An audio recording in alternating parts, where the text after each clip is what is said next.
So you want to embrace your dark side, but you're not sure how. In this video, we'll discuss a few things that I have personally learned when it comes to embracing the darkness within. Guys, welcome back to Hypnovision Studios. Today, we are going to be discussing just that, how to embrace the dark side and not allow your anger to rule you, because if not, you will be easily controlled by anything on the outside. So, you can't be positive without having neutral or negative, the dark side. So think about it like this. If you go around trying to be positive, yielding to everyone so they can have their way, you are abandoning yourself and allowing people to manipulate, control, and even dominate you because of being too much of a people-pleasing, submissive personality. So what does it mean to embrace your dark side, but not become negative in the process or not becoming toxic in the process? This requires a lot of discipline, mentally and emotionally. You see, as it turns out, you can't really suppress things because they will eventually bubble up to the surface. Some people will even try to avoid and bury things very deep within, but those things start to become a dis-ease. And by dis-ease, I mean a discomfort within. And when we hold on to these things, they start to manifest in the body.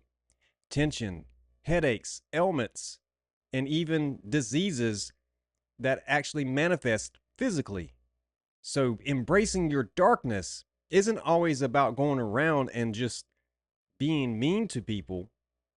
No, it actually is much simpler than that, but harder to put in practice if you are changing course in the way you have always been in your personality. I want to share something with you real fast. I'm not going to read it all to you, but this is scientifically backed up. How negativity and complaining rewires your brain. Now, I've discussed this a lot on my channel. The brain is capable of rewiring itself, and this is known as neuroplasticity, which means that no matter how old you become, you can still learn new things. You can still rewire and change how your thought processes work. This is kind of in the way of upgrading the operating system on your smartphone, your computer. Those type things can be overwritten with new lines of thinking. And with that, my personal experience, especially here on YouTube, has taught me a few things. One of the biggest things I learned here was the version of me that you see on camera is not the same version that you get in real life. What do I mean? Well, it takes a lot of self-control to get onto a camera and have a message and carry that out in a specific manner. However, the version that you might get, for example, in a workplace or at an event where I'm DJing or even just being a father in the household is not the same version that you get on camera. And it takes a whole lot to really compartmentalize these different aspects, because one of the things that I learned was people on social media want to be influencers, but you can also be influenced by the people around you. So the science of complaining and how that rewires your brain to ultimately find other people that you can complain with. I experienced this by sitting in an environment where there was a whole lot of that complaining going on. This also happened at a time where I was going through separation. And for me, there was nobody to talk to. That ultimately led a lot of my expressions coming out on camera here on YouTube, because it was the only source for me to vent the discomfort and dis-ease that it was manifesting within me. I also learned that when you don't speak out and you hold things internally, you are creating those conditions for you internally to be unhappy and to manifest dis-ease or discomfort within yourself. So Sometimes embracing the darkness really means speaking your mind, but you will, let's say, by controlled explosion, simply meaning if you do not allow anger to control you and you are able to speak openly about things that are hurting you, things that are not right, and be able to firmly hold your ground without becoming explosive. That is what I mean by a controlled explosion, or channeling your anger into an outlet. One of the examples I've used before was lifting weights, for example. If someone pisses you off, instead of getting even or seeking revenge, you can take that anger, go straight to the gym, and just knock out this badass workout, and then you grow muscles as a result. So, this is a form of transmuting emotion that is negative into a positive outcome. So, you absolutely can't go around all of your life and just live in this fantastical fairy tale that everything is great, even when my life is falling apart all around me. However, the difference in complaining and the difference in making someone aware of something that is hurting you is just that. One is a direct form of communication. Hey, would you mind listening to me for just a minute? This thing that you're doing is really affecting me, and I would really appreciate if we could discuss how to address this and make it better. The other thing, complaining. You see, as it turns out, I've learned that some people don't want to fix a problem, because if the problem has been fixed or solved, then there's nothing that they can say or do to complain about that problem. That's very interesting when you stop and think about it.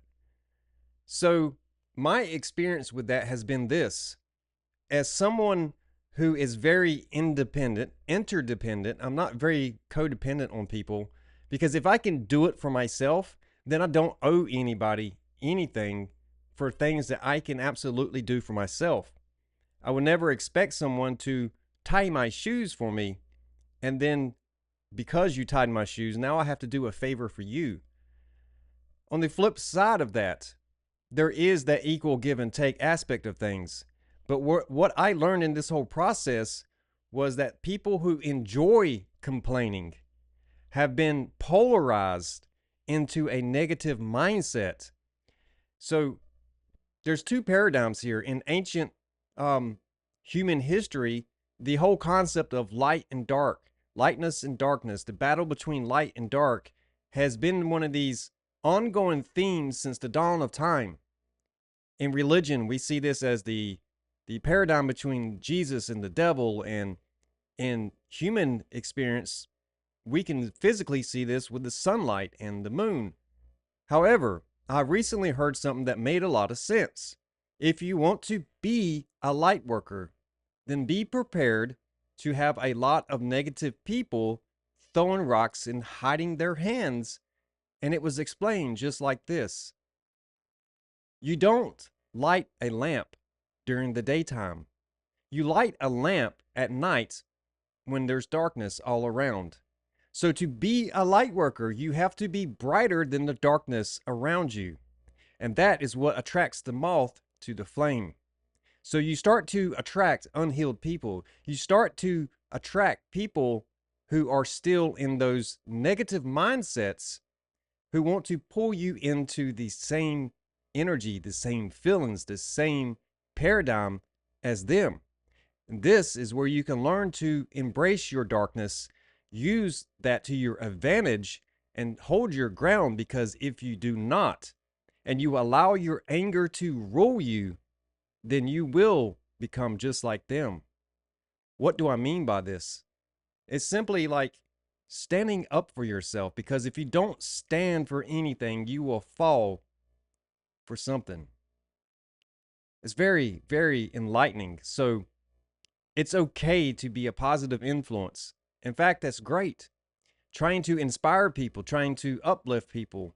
But you also have to be able to recognize and discern when people just simply want to complain and don't want to address a problem. If, by example, complaining and then you offer a solution and then the solution is rejected and the complaining continues, that is the signal to you to move forward and to let go of it, because no matter what you do, you can't fix people who don't want the problem to be fixed. You can't heal people who don't want to do the work. You can't enlighten people who turn their head away and stare into the darkness. I learned a lot of this firsthand, and I also will tell anyone who's willing to listen to this, the worst mistake I ever made was telling the people closest to me about my YouTube channel. As I said earlier, people on social media want to influence other people, but you can also be influenced in reverse. So those times that I found myself sitting and listening to other people complain endlessly and then coming up with solutions to fix it, only to be rejected, led to me understanding that very simple thing.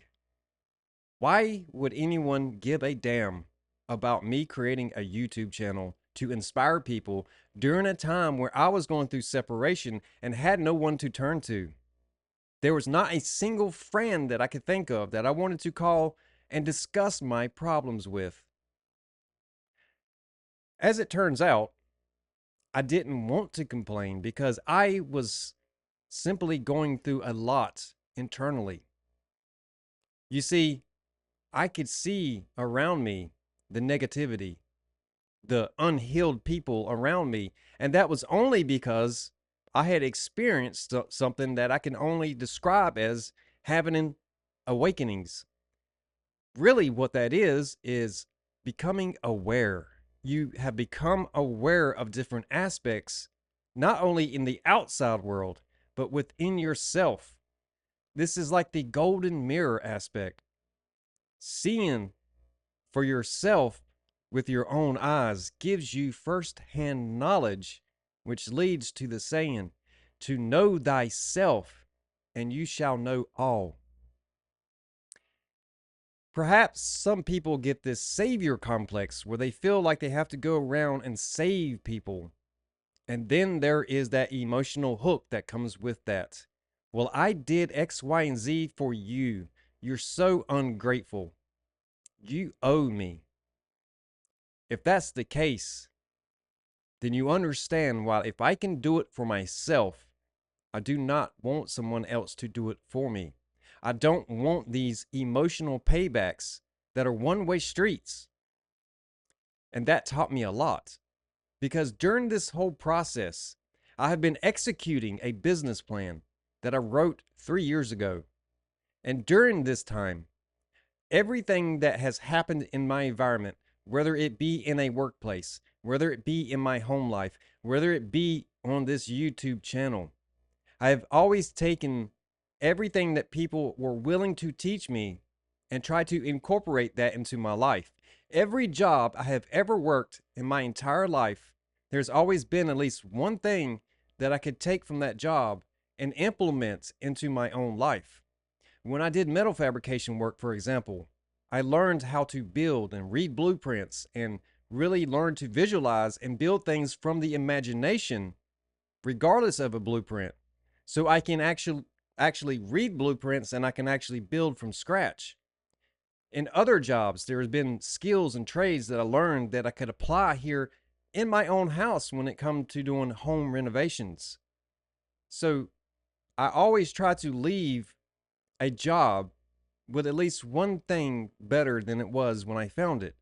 To me, that is a bit of equal give and take. I am coming to work here because of one, a paycheck. Two, I am learning a trade or a skill. Three, I am also improving something about that job before I leave. So the next person who comes along will have a better starting point than I had. So when I take that same mindset and apply it to my current condition, when I was going through the separation, it busted my ego wide open. And not because of people on the outside. No, it was because of learning to control my anger.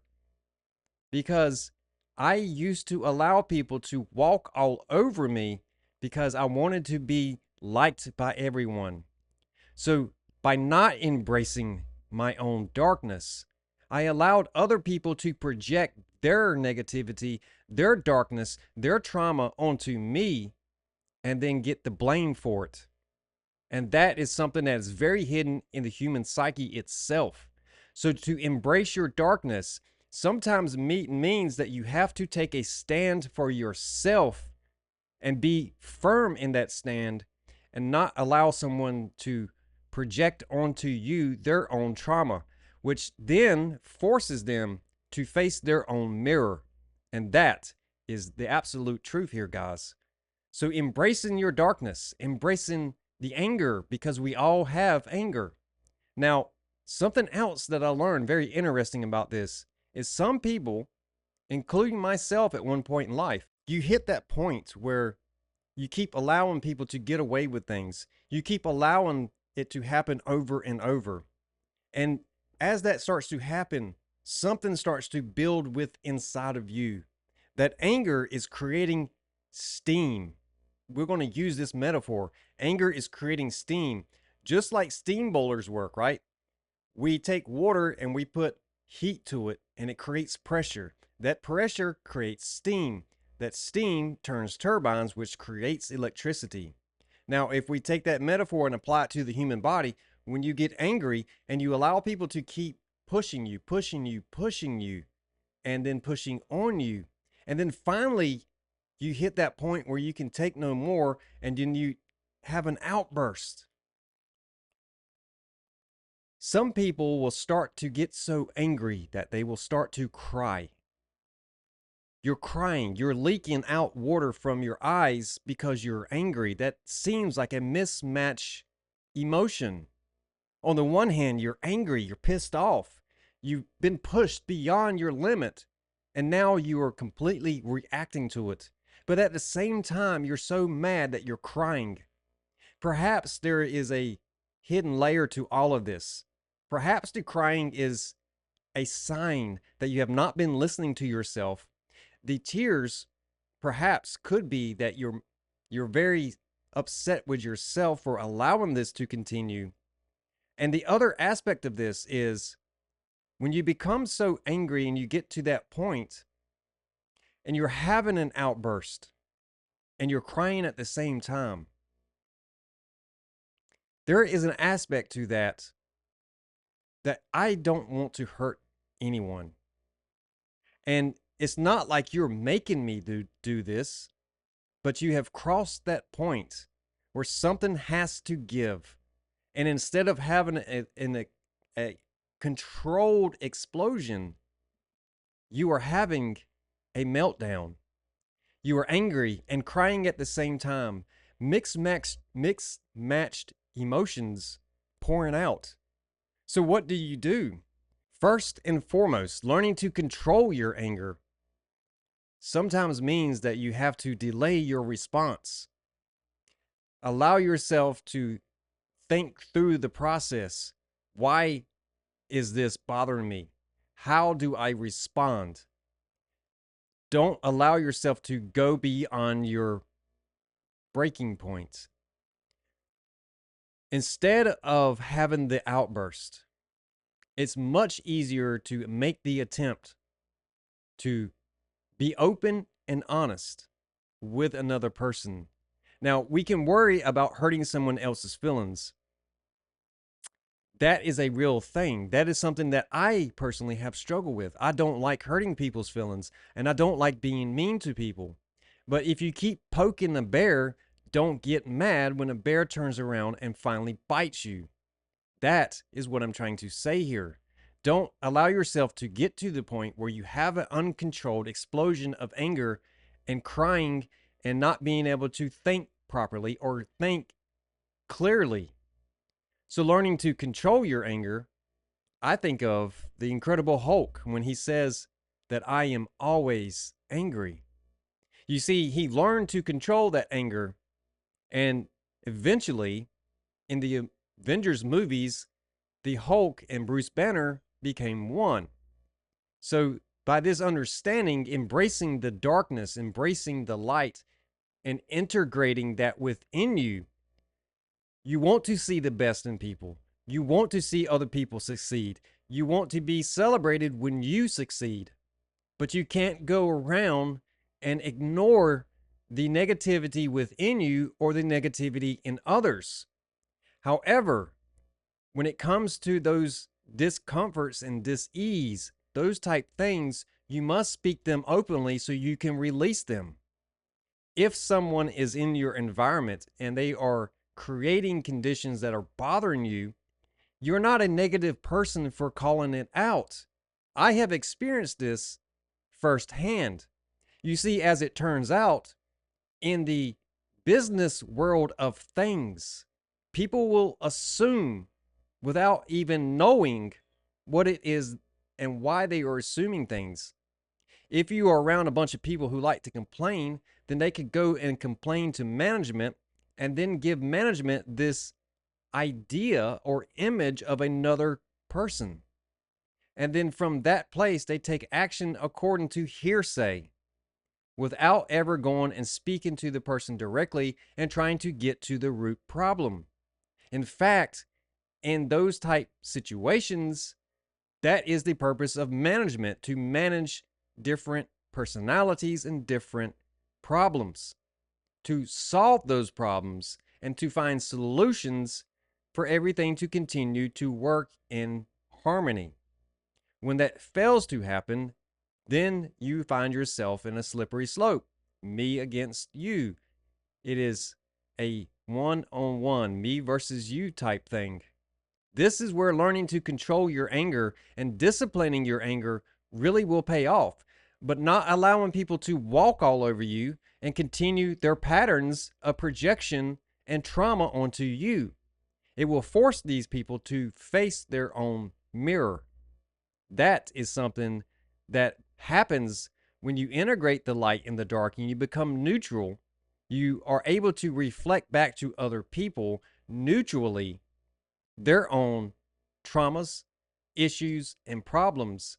Now, if someone comes to you and says, how do I do X, Y, and Z? I am struggling with this. That is one thing. They are coming to you open-minded, wanting to fix something. But if someone keeps coming to you in their trauma, in their pain, and they are complaining, and don't want to address it, there's really nothing that you can do. Those are the times when you have to learn to set boundaries and be firm in those boundaries. And it does not matter if it is your best friend, a family member, a coworker, or somebody from your past.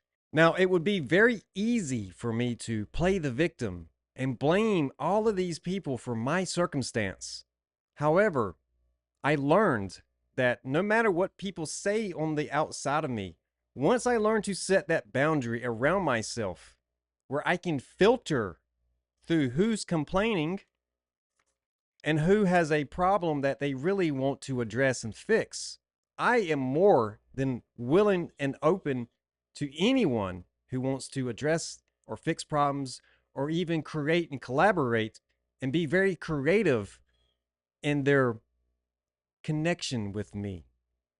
However, to those who want to come in and trauma dump, emotional dumping, and to endlessly complain about things and never fix them, I learned to set those boundaries, and that filter I set up for myself is like the aura around the human body, being able to filter out, like sunglasses, different aspects of people's projection of energy. Yes, it's very true. We are always exchanging more communication in different levels than just verbal spoken words. When you create a very intense feeling within yourself, it becomes an unspoken energy exchange. That is why we say things like, I can feel your vibe. I can understand what you're saying without you actually having to say it. I can see it in your eyes. I can read it in your facial expressions. And I can tell by the way that you are carrying yourself, that what you say does not align with how you think and how you feel. So we are multi-layered communication capable, and that taught me a whole lot. So if you want to learn to embrace your dark side, you have to accept those aspects within yourself, to integrate that within yourself. Because let's be honest, life does not come with an owner's manual. There is no how-to guide that is written on a shirt tag when you're born that tells you to wash with light colors only. Don't dry clean, whatever. You get what I'm saying.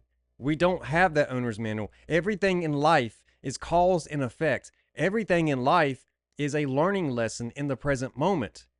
So people who have not integrated their darkness will try to hide it, try to suppress it, and then try to project it onto other people by means of indirect communication. Most people are uncomfortable with direct communication because that means that they are being seen for who they are. They don't want to be seen for who they are. So third person style communication, or second person, he, she, they, them, or talking about somebody directly behind closed doors by name. We go around and try to make someone look a certain way to other people so that they will start viewing that person the same way. And I find that to be very interesting. And I only know this because I've experienced it firsthand. And when I became honest with myself and realized that I had done the same thing in my life. So it's not like saying, hey, I'm better than you because I don't do these things. No, it's saying I recognize this. I accept this in myself because I have done it before. I have firsthand knowledge. To know thyself, I have firsthand knowledge of this. And when I stopped doing this, I stopped going around telling my problems to people. Why? Because those who like to complain about things will use your downfall, use your problems, use the things that you are going through to go around to gossip to other people. Did you hear about so and so? They're going through a separation. He must be a dog. He must have been cheating. He must have been having an affair. He must have been doing this and he must have been doing that. He's such a dirtbag. Seriously, that's how it works. So embracing your darkness means being able to stand up for yourself out of self-love. Self-love is not always rainbows and butterflies. Self-love can be very ugly at times because it means taking your power back, and it means standing in your own power, even if that means temporarily having to stand alone and feel like it's you against the world. But as long as internally your long-term vision, your long-term goals is optimistic, that is where we take the positive and we take the negative and we aim it towards an outcome. You can't draw a picture without shading, meaning to give it depth, you have to have shading. So the shade, I'm not trying to cast shade. We've heard that line of thinking, that phrase many times. I'm not trying to cast any shade here, but X, Y, and Z. So again, you only light a lamp when it's dark outside. You don't do that when it's daytime. That would defeat the purpose. A lighthouse, for example, only can serve to guide ships at nighttime when the light can be seen. So if you are standing in the lights, if you are wanting to be a light worker, then you must realize that you are attracting moths to the flame. And once you realize this, and once you learn to embrace the darkness within, you will be able to navigate through life a lot better, and you will not be coming across as someone who is toxic. You will come across as someone who is balanced, someone who is able to see the good in others, but also be able to stop others from projecting onto you, and learning to be able to set boundaries in a healthy way, a respectful way, and not allow people to manipulate you both mentally and emotionally. The worst thing that can happen is to allow your anger to control you, because once people learn that they can trigger you and get you angry and cause you to have an explosion, some people will do that just for kicks. They will do it just for fun. In the last few years, while building this YouTube channel, building a brand, outworking the fuck out of everyone around me, and not tooting my own horn about it, I want to do my daily task and leave people alone, and I want to be left alone, and I want to do a good job, and I want to grow my business. But other people seem to be triggered by that in ways that are indirect, yet the feeling has been revealed to me regardless of what they say. You can have people that will say that they support you, they want what's best for you, but then do things to hurt you. There is the whole saying, lip service. It's one thing to talk about it, it's another thing to do it. It's one thing to wish, but it's another thing to act. Life is indeed a theater. And once you really wrap your head and get a deep psychological understanding of what that means, we are all playing roles in life. I don't care if you are a CEO of a multi-billion-dollar company or you're a small mom and pop store owner. I don't care if you're the president of the United States or a homeless person on the street. You were born through the same process that I was born. We all put our pants on one leg at a time. We all put our socks on one foot at a time. We all experience life through different perceptions and viewpoints and different starting places. But one thing is for sure, the internal workings, no matter who you are, is the same. So when you learn to stop the projection of others onto you that are unwanted, unkind, and destructive, and only see the good in people, and learn to set boundaries with those ones that are coming to you with that bullshit, you will be more the better for it. Likewise, I've had to face a lot of my own dark things that I have done, mistakes, bad thoughts, impulsive decisions that I've had to later be faced with, because you can't run from it forever. And if you hold those things in, they do manifest within the human body as dis-ease, discomfort, things that make you feel bad internally, bring down your self-esteem, cause you to be more negative on yourself instead of finding that balance between light and dark, positive and negative, and allowing things to flow harmoniously. That gives you a better quality of life. So it's absolutely true, guys. You must learn to control your anger. You must learn the difference in complaining and the difference in being able to address a problem, to find a solution when it becomes something that is more personal than just commentary about things. Dave Ramsey says this best when it comes to finances. People become emotionally attached to a math problem.